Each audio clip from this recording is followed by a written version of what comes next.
everyone. How about a little Southwestern fun for lunch?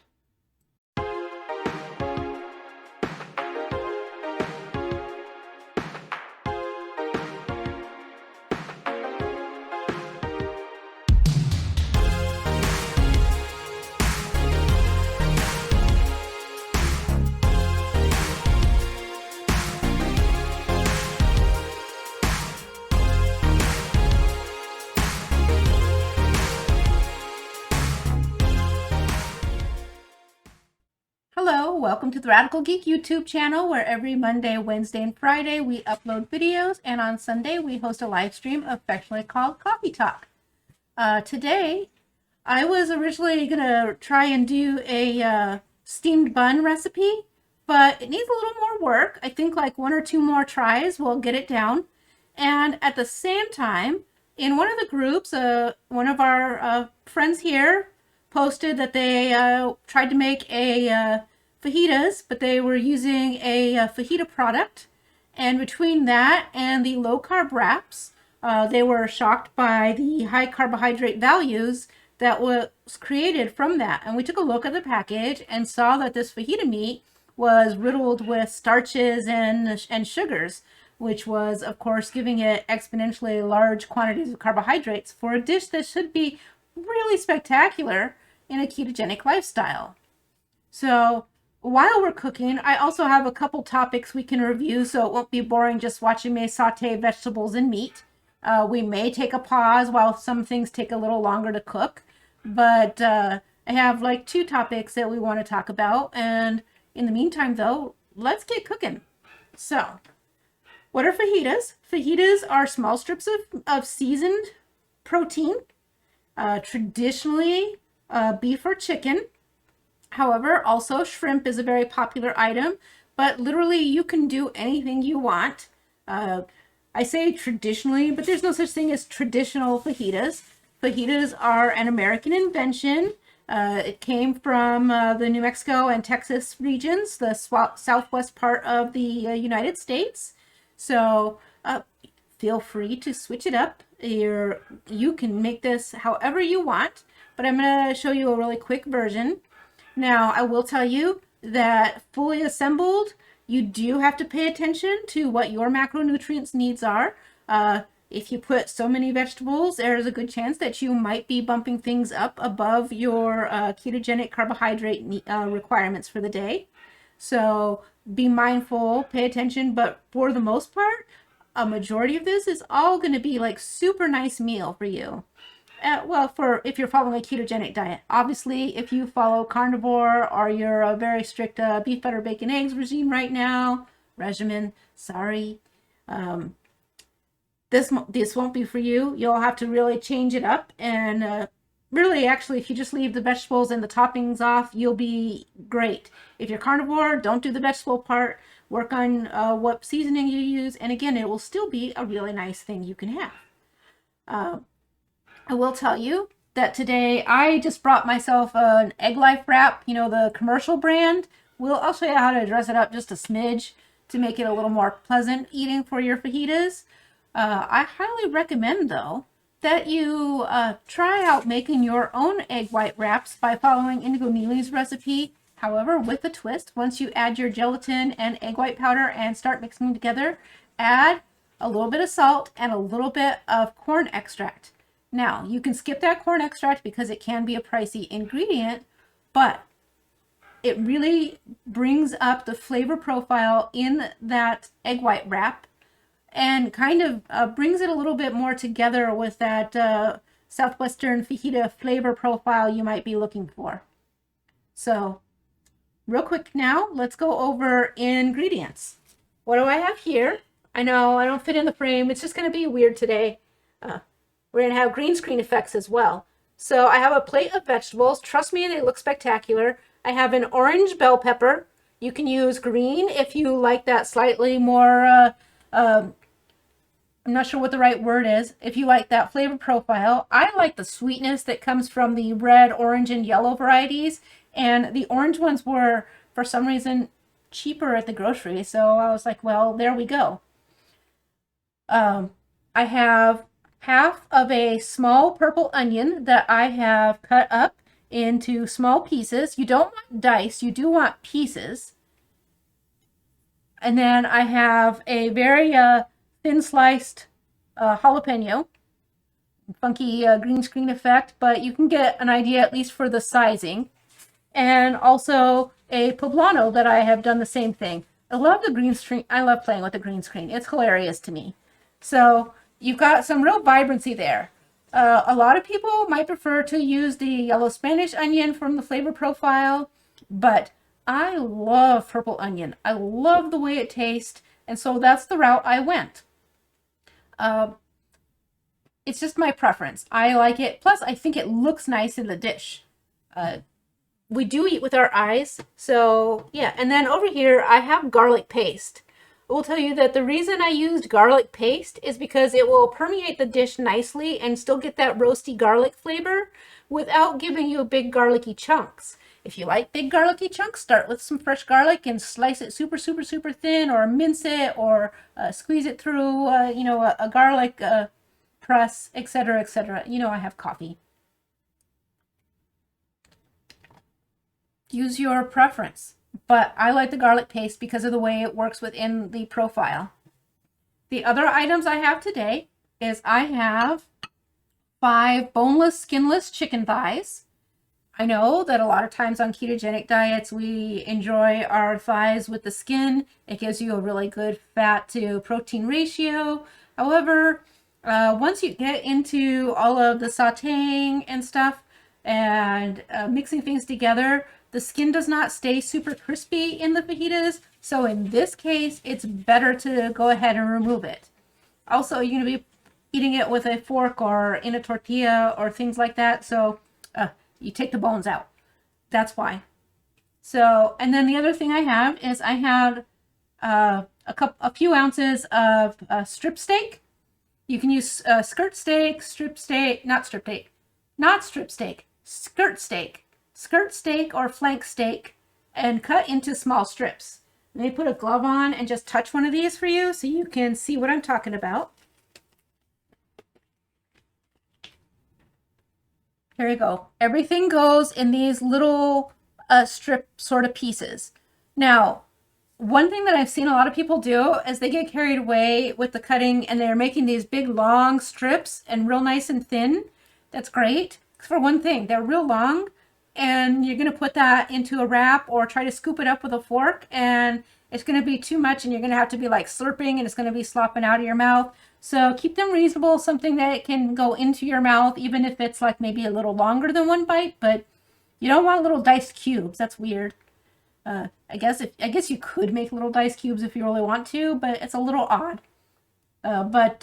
So like a nice little strip, cut it in half after you make your strips. And then the other thing that I brought were these shrimps. The shrimps, these are big white shrimps. I don't know, I really enjoy them. I think they're just really nice when we can buy them here and we get them fresh. I really enjoy them.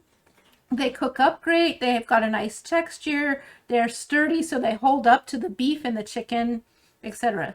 Now, you can see that I have my chicken and my beef in one bowl. That's because they'll take about the same amount of time to saute, but you'll throw the shrimp in later. So that is why that is separate like that. Without the other thing, now seasonings. For the veggies, we're going to use a little bit of oil in the pan and heat it up. And then we're going to just throw the veggies and the garlic paste and some salt. I just ground up some Redmond salt and brought it down. That's all we're going to do for the veggies. Then we'll set them aside. The seasoning for the meats, I have 2 tablespoons of cumin, which by the way does add carbohydrates, so be mindful. But it's the flavor that you're really looking for. That's the fajita flavor profile that you really need. It's an essential taste for it. I also have 2 tablespoons of oregano. It sounds like a lot, but it's actually, I've got quite a lot of meat here. So adjust your quantities according to how much you are cooking. I know that that's kind of complicated when you don't have a recipe. And I haven't typed this up yet, but shortly after it posts, I'll make sure I edit the description and get this in there for you. The other thing I have is a little garlic powder, which you can skip if you want to, but I find that it boosts the garlic paste and does really nice things. So that's cumin, garlic powder,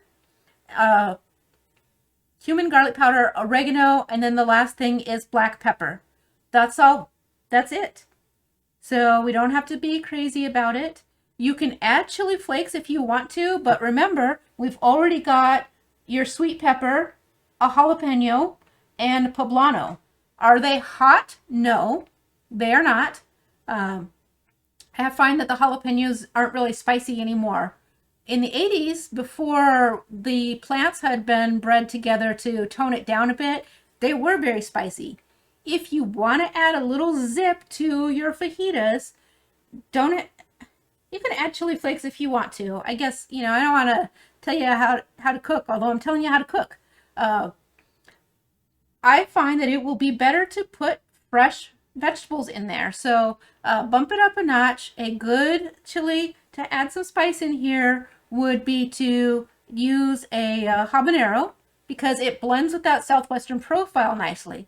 Now, if you really want to beef it up, go with Ghost, because Ghost, while it will sear your tongue like crazy, it's still delicious. And part of the appeal of the ghost pepper is that even though it is like screaming hot, is that it does have that fruity profile. So it will also blend in there. My kids might eat some of this, and they're tired of all my spice. Does everything have to be lava? All right, fine. No, it does not. I have a little gotcha for later, though. So let's get started with this, because it is I've been going on already for a bit. I'm going to turn my pan on, and I actually have a half a cup of oil here. We're not using a half a cup of oil. I just put a little drizzle in the pan. You don't need to do too much. Get rid of my dirty glove. Where did I put it? I better have another sip of coffee. Guys, it's been a day. Can I tell you? So there's all that. Let me just grab these veggies. Also, I'm using a nonstick pan. Honestly, it probably would have been better to use the cast iron. It would have tasted better. Even better than that, for me, would have been to not be so lazy and take all the camera equipment outside and use the Blackstone. The Blackstone is actually the ideal equipment for this. But I've got just a short time before I got to be back upstairs in my office at work, and I was like, I just can't do it today. And so, but it's good, because you should know that you have options. If you have a Blackstone or any kind of flat top griddle, do it. This is the best way to cook it. And that flat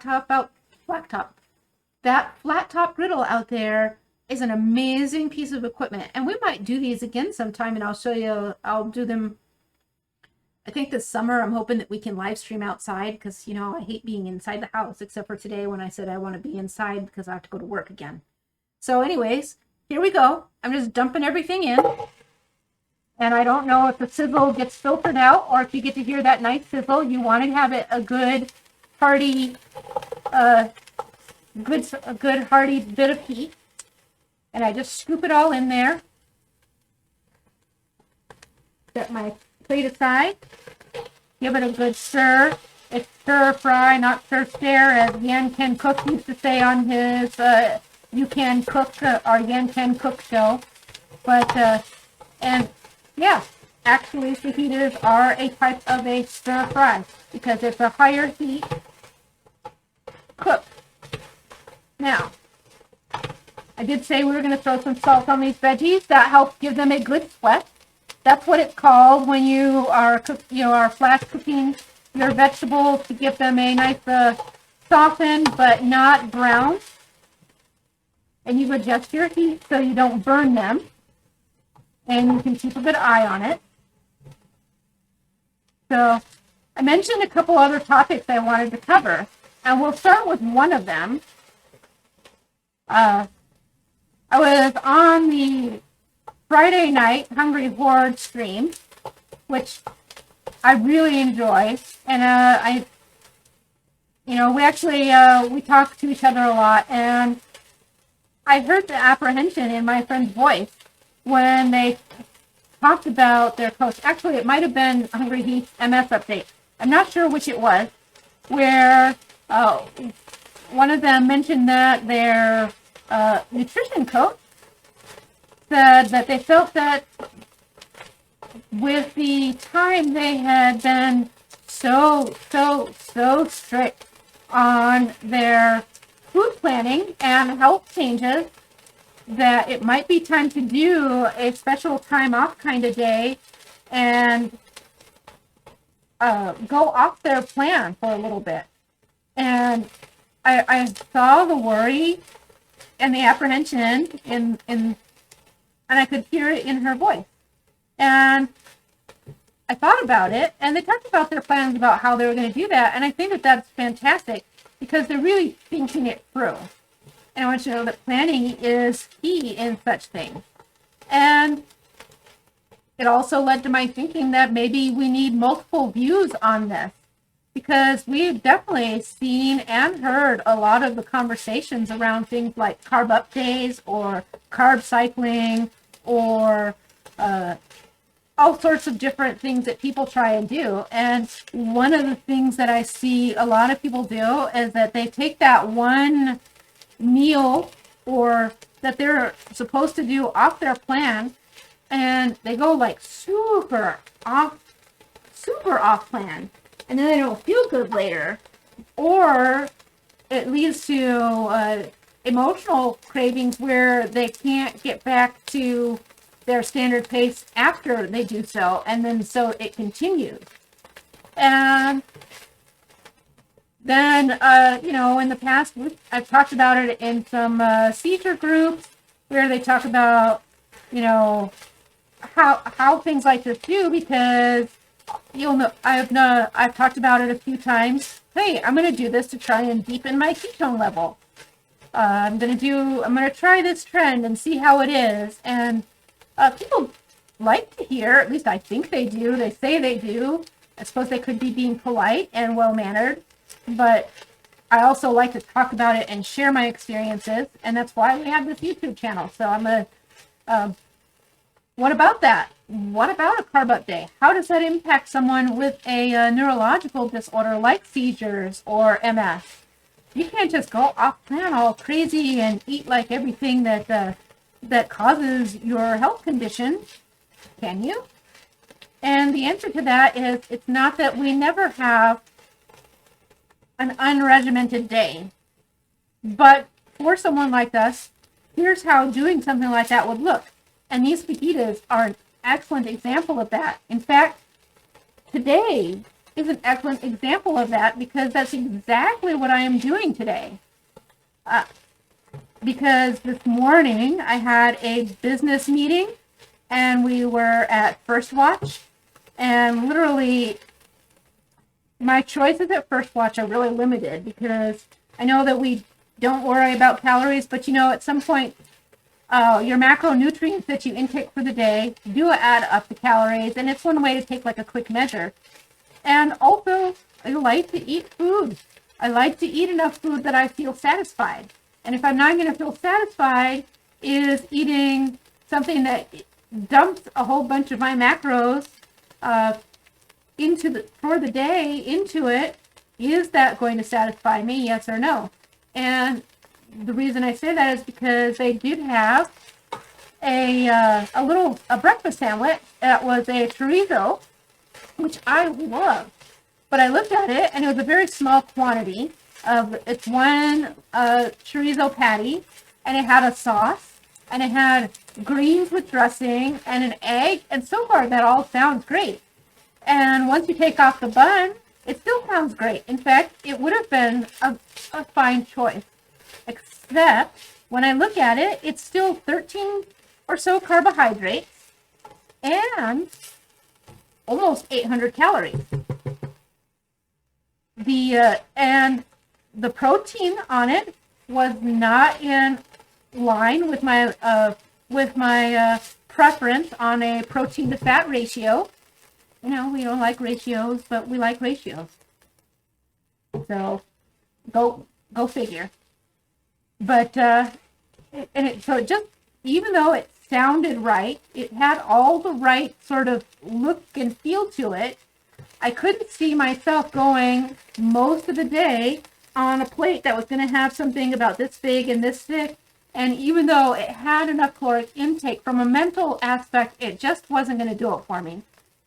And I thought about it and I was like, I have been strict. I have been struggling. I'm still trying to recover from my injury and the inflammation after I started reintroducing some exercise. You know, I'm retaining some water. I had a lot of stuff. You know what? Today is exactly the kind of day where a good shake-up will be excellent for me. So I ordered the Cobb salad, minus their special fancy toast that they put with it, and minus the tomatoes because, I don't know, the restaurant tomatoes just don't cut it for me. Also, I made sure that because some First Watches mix the honey Dijon into their Cobb salad with the ranch dressing, and I'm like, not only is that way too, does that like make the carbs ridiculously high, that's it just doesn't taste good. Like, why would you put honey Dijon on a Cobb salad? That's so strange. I could see a honey Dijon on a lot of other salads, but not Cobb. So, end of story. I just said, make sure that's not on it.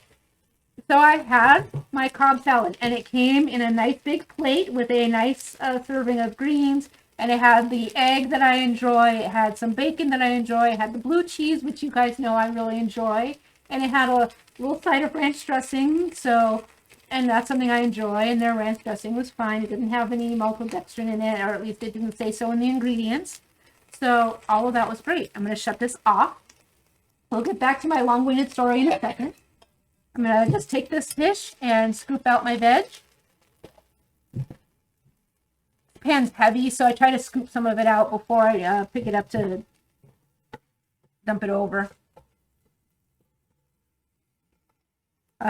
Yeah, so anyway, and it was very, and of course it had like, it had turkey in it, turkey and bacon.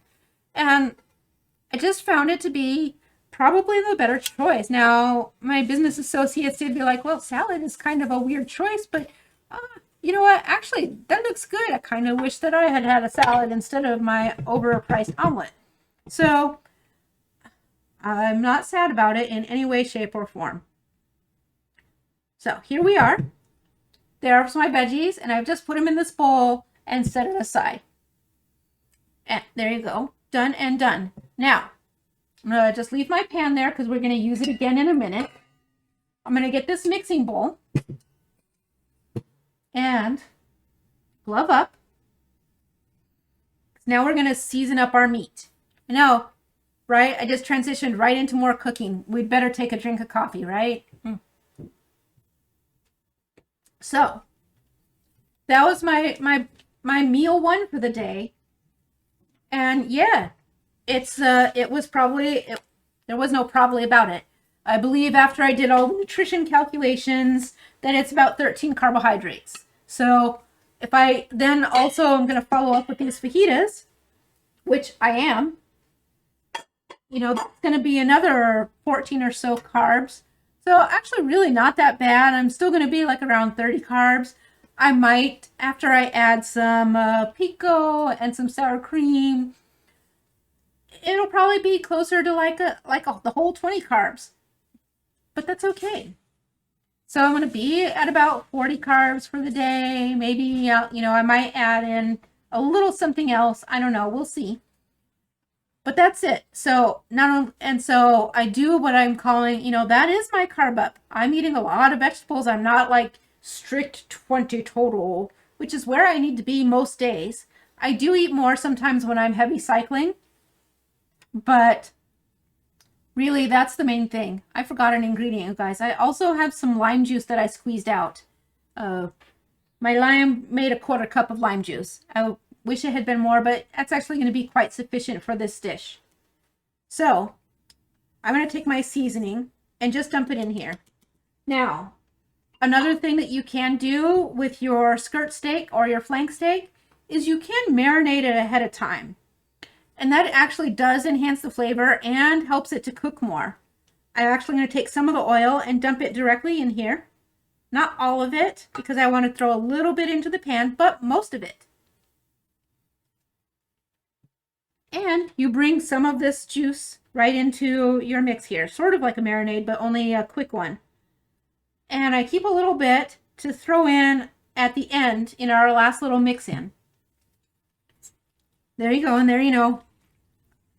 You can mix it with a spatula if you are the sort who is squeamish about touching meat with your hands. That's why I wear gloves. Especially squeamish because it's chicken, but I am not a squeamish sort when it comes to cooking. I feel like I get a better idea of where my spicing is gone and making sure everything is good and coated when I'm in there, and can really give it a good mix. But that's it. That's all you do. And I promise you, it will be plenty flavorful. That cumin really busted up.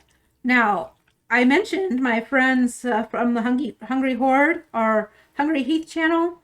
I will tell you that Hungry Heath makes an amazing spice mixture, a Texas spice.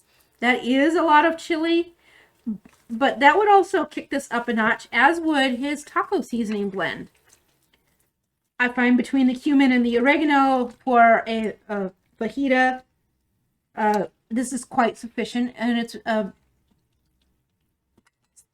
good way to go. The other thing you could add is some hot sauce, your preference. I think that if I were kicking it up a little bit of a notch, I might throw in some of that evil ooze. I'm sorry, that was rude, touching my face with the back of my hand, but it is what it is. So I'm going to turn this stove back on, my pan back on,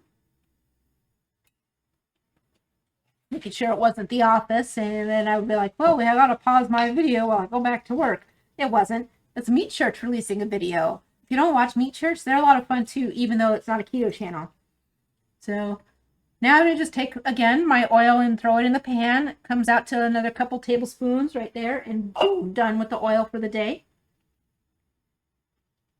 We'll just give that a second to heat back up. Oh yeah, so I was back to my up days. Now the other thing though that I like to do when I am going hard on the exercise is what I call, instead of carb up, I calorie up. I will eat like 2,500, 3,000 calories in the course of the day, and it's really a huge boost. And you see these things the next couple days on the scale. You have to plan ahead, and you have to know, and you have to steady yourself mentally for it. That's all there is to it. It's okay. It's going to come back off. I promise you it will. It shakes everything up, and it's okay. So proceed with whatever. Work with your healthcare professional, work with your friends and your affiliates, and if you have a coach, or reach out to people online who are knowledgeable, like the Joe and Rachel from the Two Crazy Ketos. I've mentioned like Hungry Geek like 9 million times today. It must be on my mind. But also Christy Davis from the Keto Village is a great person to ask for their experience and advice. So you have options. Don't worry about it. Go for it. It's great. And, obviously I love to run my mouth. So my pan's reheated. I shut it off in between. And we're going to do the exact same thing we did before. And there we go. Voila. All set. Get rid of the fluff.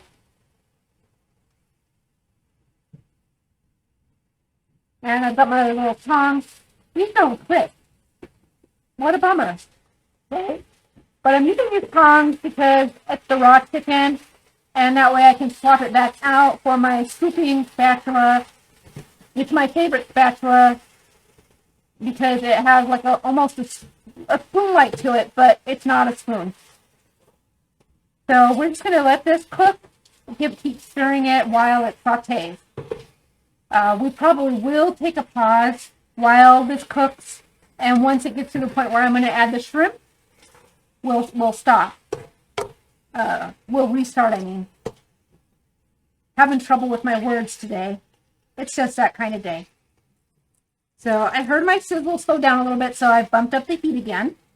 You want to have it good and warm, good and hot, but not so hot that it's searing the outside and not cooking the inside. Nobody wants raw chicken. Fortunately, these nice little strips cook up fast and really nicely. So that's a good thing. And I'll show you, they all come together real nice. Make sure if any of it's sticking together that you use your tongs to break them up so they can cook appropriately and get completely cooked. If you're a carnivore, I say, skip this part altogether and just go with these fajitas right here. And your egg white wraps, which are just egg white and gelatin if you make your own. If you buy the commercial, it does have xanthan gum, so up to you if you are willing to incorporate that, etc., etc. So, I told you what I do when we have to have those off-plan times or we're changing it up. My arm got tired, and so I had to switch my hands. Hooray for ambidextrousness, right? One more drink of coffee. I hope that I don't run out while we're cooking. What a nightmare. We'd have to pause for sure for a refill. And I will tell you also, some of the liquid is coming out of the beef and the chicken and blending with the oil. So it takes a little bit before all of that, the liquid steams out of it. For some reason, the steam doesn't show in the video.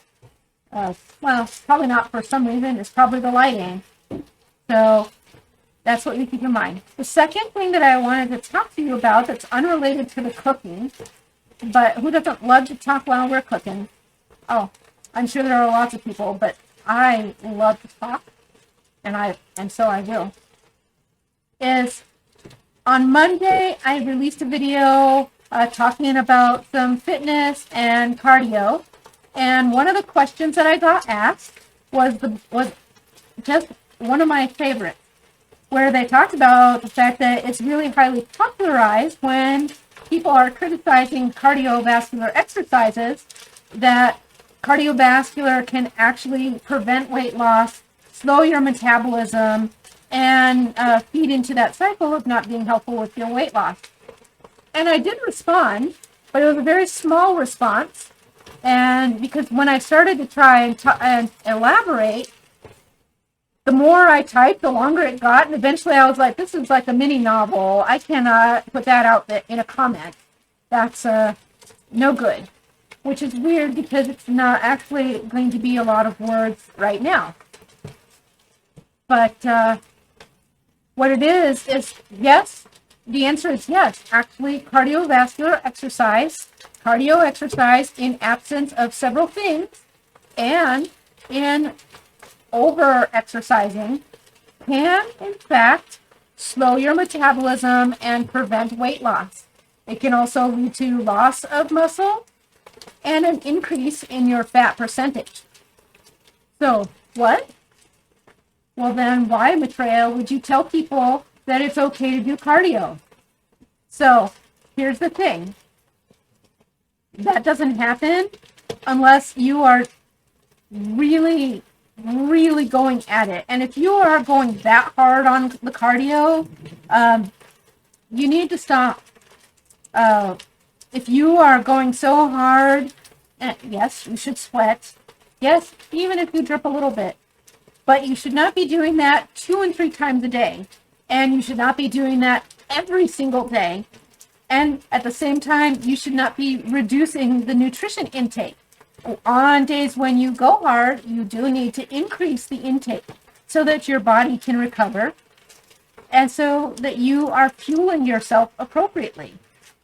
Where it prevents weight loss and starts this whole slowdown of your metabolism is it's slightly related to eating disorder. It's not quite an eating disorder, but it is well on the road. People get very invested in the adrenaline rush you get from the cardiovascular exercise. And you think, well, hey, because as you get used to it, you can do more and you can do more and you can do more and you start feeling good and everything is easy. And so you keep doing more and more and more. No, you do a routine and then you do a recover. You do need to do that recover. And once you are relatively decently conditioned, you don't just continue increasing and increasing and increasing on cardio.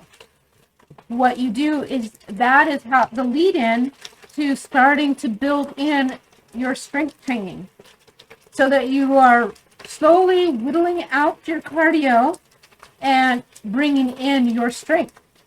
And don't think by strength training that means going to the gym and lifting weights and using barbells. There are so many ways to strength train that don't even involve equipment. So you have to find that balance. And I know that's really hard. This is one of the reasons that you're so heavily encouraged to get a fitness and nutrition coach, and not just one from the hospital or a doctor. Get one that understands your personal profile and one who can work with your particular needs. So, because they'll be able to customize things to you.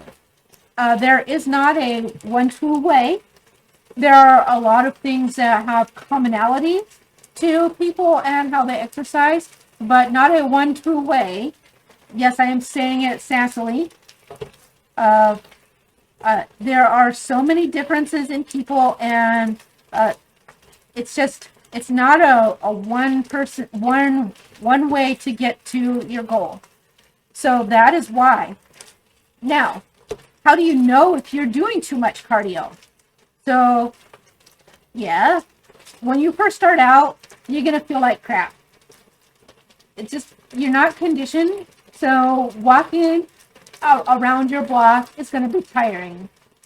But if you've beefed it up and you're walking around your block 100 times, and the next day you're pushing through it again, and you're just feeling more and more and more fatigued, and you are putting on a little weight, and your legs feel weak, and every day you are trying harder and harder, and nothing's working, and you're cutting back your food more and more and more, and the calories you can eat and even try to maintain is getting less every single moment, and you just start to feel that struggle. And again, I just want to stress pain.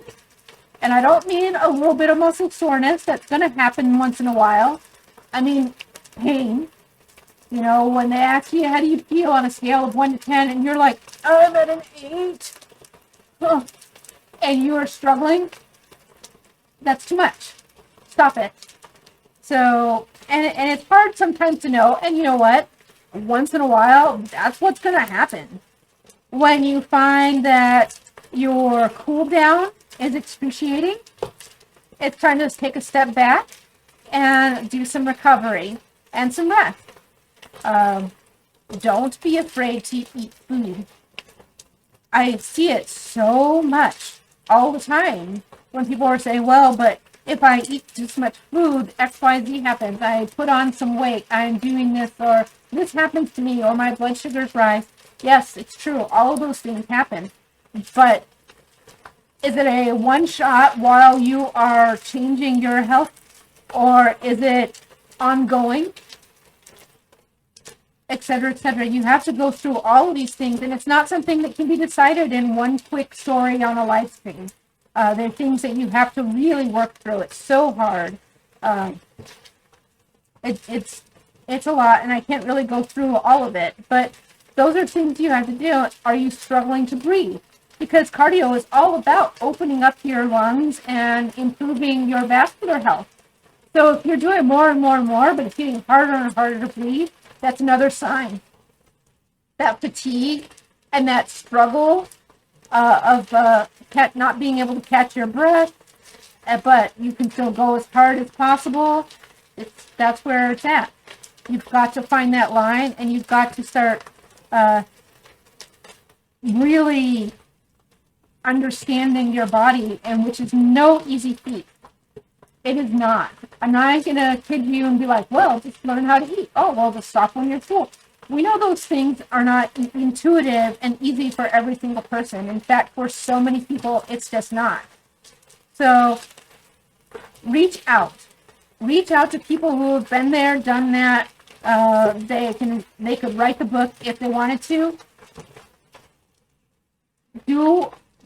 Reach out for help. That's all I can tell you. And try to listen to the signals from your body. I'm trying to think of like some good examples, but I can't right off the bat. That's where I'm at right at the moment. And at this point, I want to show you my pan so you can see there's still liquid in here, but that liquid has changed. It's no longer a watery liquid. It's your fat, and it's starting to get some browning to it. And that means we are just about getting there. You can see. Well, I don't know if you can really see or not, but I think often on the actual, from the external view, you see better than what I think you see on my screen. So, but now that we're just about there, here we are. Shrimps. Dump them in.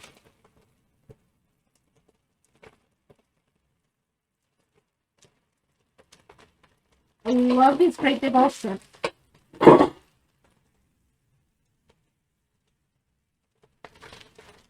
And the shrimps just take a couple minutes to cook.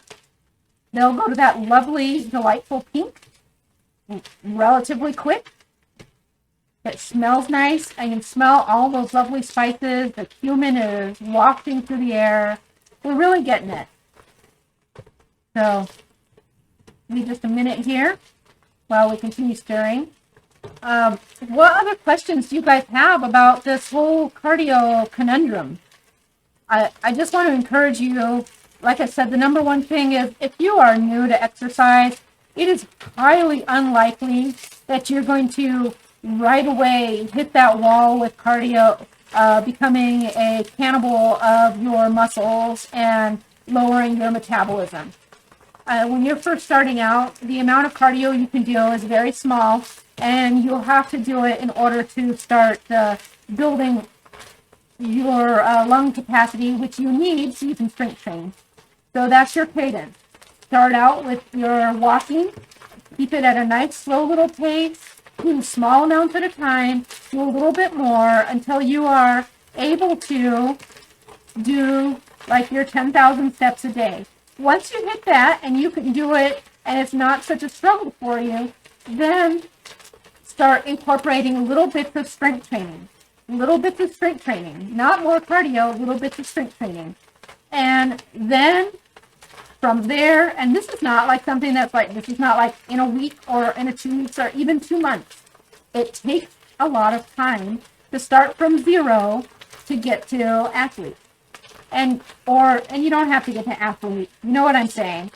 It just, don't let yourself get demotivated. You 100%, you can do it. And right now, all we're asking is what I did, and that's walk three houses down to the corner. Take a rest and walk 3 houses back. You can do it. It's hard and you may struggle, but you can do it. And if you need some help doing it, that's good too. Know your pace, know what you need, listen to yourself. All right. Here we are. I'm just going to turn this off and show you our fajitas. Here we are. And the next step, where did I put my, oh, here we are. Well, we'll set those here. You bring your veggies right back in. And you don't have to. You can serve your veggies on the side. I'm just going to mix it right in. This will not last a day in this house. There are too many people who will be eating it, and it will be chowed down in minutes. There we go. We've got this, and the last piece here. Boom, that last little bit of lime juice. Again, I used half a lime for the entire pot. So let me just show you. And it has lots of nice color in it because of my yellow peppers and the green jalapeno and poblano and that purple onion. So here we go. Looks great. Oh God, it smells so good. So let me spread this towel out. Throw these in my little dish container. I don't want to burn my piece here. Now, the last thing we're going to do is I'm going to warm up this pan just a smidge to toast off my egg life wrap. You just want to warm it up and give it a little something here. And then I will serve it all up and we'll give it a taste. I have 2 condiments here. Now, you could get some cheese if you want. I just didn't get cheese today. I don't know what I was thinking. I know, right? But I didn't. I just don't know that I even feel that cheese is necessary in this particular dish, although I do see that it's served a lot with it. What I did bring down is a Pico De Gallo, and the Pico De Gallo is real simple. It's super tiny diced foods. I've got a little bit of jalapeno pepper in here. I love jalapeno. Some white onion because you want that sharpness from it. I've got cilantro and tomato.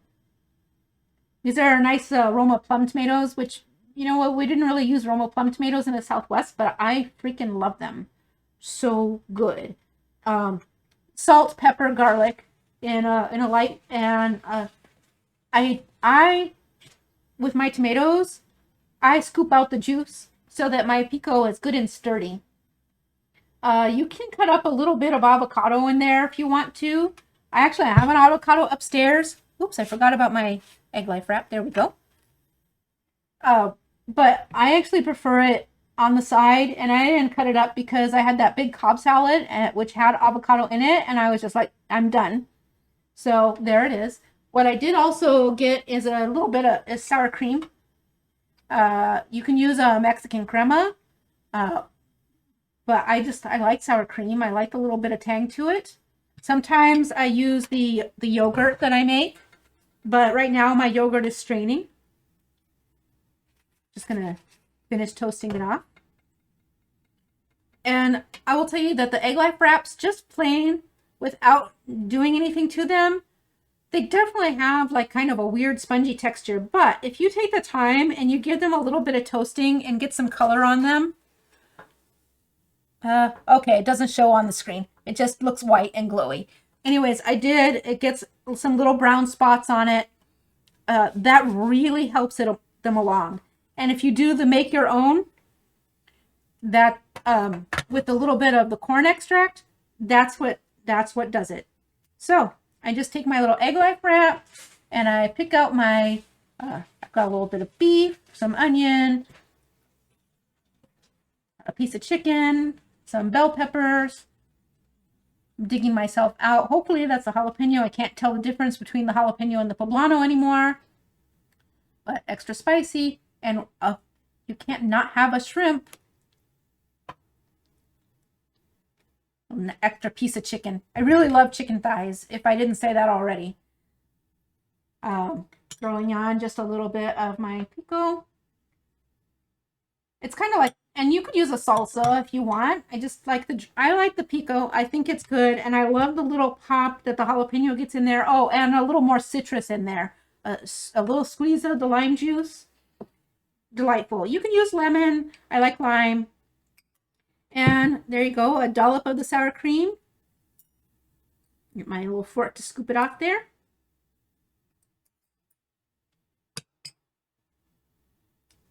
Get my fork. There you go. And boom, there we are. Let's taste it. Mm.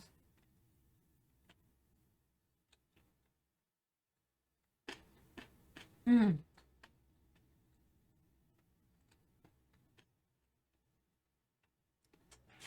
It's spectacular. I am very happy with this. And so, like I said, it's very flexible. You can do all kinds of different things with it. Really get creative with your fajitas. I've used all the meats. You could use just beef. You could use just chicken. You could use just shrimp. I actually really like sometimes seafood fajitas, and I use bass and shrimp and any other fish. Sometimes I like catfish in there. Just go crazy. So enjoy, and I hope you like it. I'll talk to you guys all soon. Don't forget, I'll see you Sunday. We'll do some exciting stuff. We've got an herbal infusion during the live stream. It'll be great. And I promise there is a Cheese Friday this week. We did miss last Cheese Friday because I had some internet issues and I just couldn't. By the time everything fixed and the frustration of the workday, it just didn't happen. I don't miss very often, and often I double up to kind of make up for it. So I don't feel too bad about it, but I do miss my Cheese Friday. And so, but we'll have one this week for sure. I've got something different planned. I'll talk to you soon. Bye-bye.